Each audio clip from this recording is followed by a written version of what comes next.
Hey people, welcome back. I'm excited to announce that we're undergoing a little rebranding here. We're dropping the Scarab Solutions, and now it's just the Ancient Art Podcast. The website, scarabsolutions.com, it'll still work, but you can also visit us at ancientartpodcast.org. That's ancientartpodcast, one word, .org. And you can reach me with your comments, questions, and suggestions at info@ancientartpodcast.org. Last time, in episode 15, we set the stage for the origin of freestanding monumental sculpture in ancient Greece. We revisited the Greek Orientalizing period with its Near Eastern influences in vase painting technique and subject matter, and we discussed the strong Greek presence in Egypt during the Egyptian Saite dynasty of 664 to 525 BC.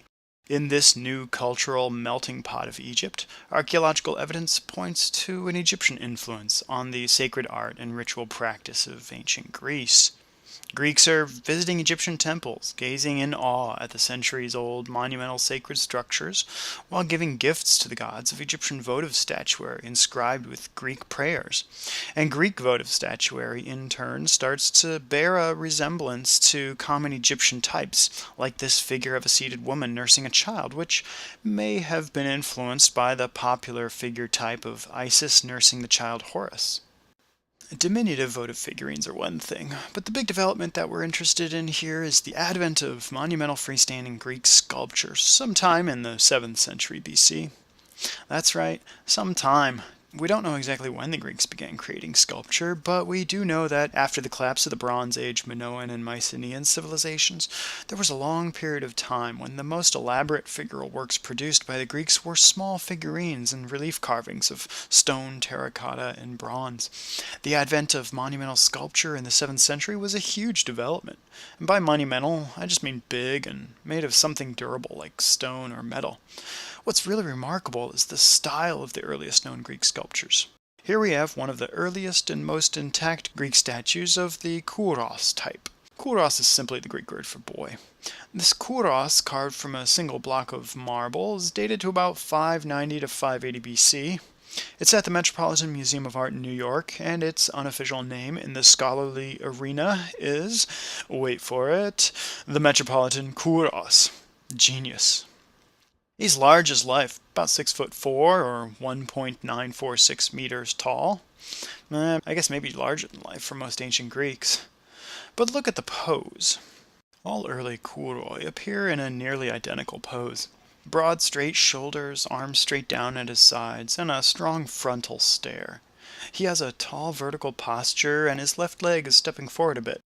Remind you of anything? How about the figure of Ra-Harachti that we looked at recently in episode 14? The Greek Kouros is borrowed directly and heavily from the popular Egyptian standing male, the statue type that has a widespread, prominent presence throughout Egypt, from miniature religious votives to colossal tomb and temple sentinels. The Greek mercenaries, merchants, artisans, and travelers to Egypt, which we talked about last time, had regular opportunity to be in contact with the long tradition of Egyptian statuary, which no doubt encouraged similar artistic development back home. As I said earlier, he's carved out of a single block of stone, and he retains a sort of blocky shape. Following the Egyptian technique for executing a stone carving, the sculptor took a large rectangular block of stone, drew the figure's front, back, left, and right sides onto the respective sides of the block, and went to work, gradually removing stone from all four sides, working his way inward until the sides met, producing a freestanding figure in the round. It's an efficient technique, but typical of early Greek Kouroi, each side retains a sort of flattened, planar effect. He's kind of in between being completely rounded and being a four-sided figure. Another thing that the Kouros and Egyptian statuary had in common, but it's often overlooked on both accounts, is color. That's right, as with so many examples of ancient art which now appear in the crisp, pristine, unadulterated purity of a more noble and stoic age, the Kouros was originally highly painted in a variety of colors meant to mimic real life. Flesh tones, dark hair, brown eyes, full dark eyebrows, a cute little red necktie like the good Boy Scout he is. A lot of work's been done to reconstruct the original color of ancient statuary and architecture, but that's a topic for a later episode. If you want to get a head start, though, check out a couple recent exhibition websites and catalogs. The Color of Life, Polychromy, and Sculpture from Antiquity to the Present, an exhibition that was at the Getty Villa in California from March to June of 2008, and also Gods in Color, painted sculpture of classical antiquity that was at the Arthur M. Sackler Museum a little earlier in the year. Just Google them or click on the links in the additional resources section at ancientartpodcast.org. Putting aside the broad similarities between Egyptian statuary and archaic Greek kouroi, one subtle similarity I like to note is the quirky Mona Lisa smile, also called the archaic smile, because why would you want to spend all this time and money on a frowning statue? But you notice a few differences between the Egyptian statue type and the Greek Kouros. For starters, there are some formal differences.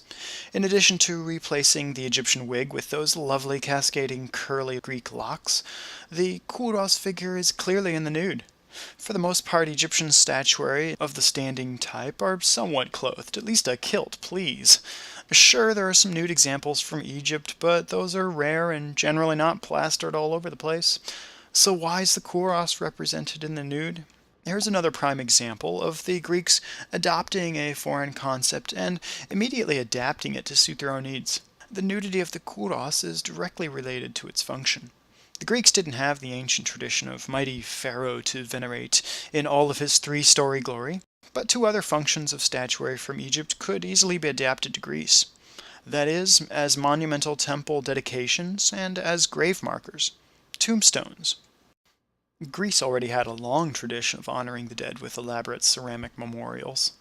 Many of the colossal vessels of the geometric period were crafted to be set up as grave markers in the Dipylon cemetery of the Athenian ceramics district, the Kerameikos. These monumental vessels were not at all functional on a practical level. They even had holes drilled in the bottom to prevent water from collecting.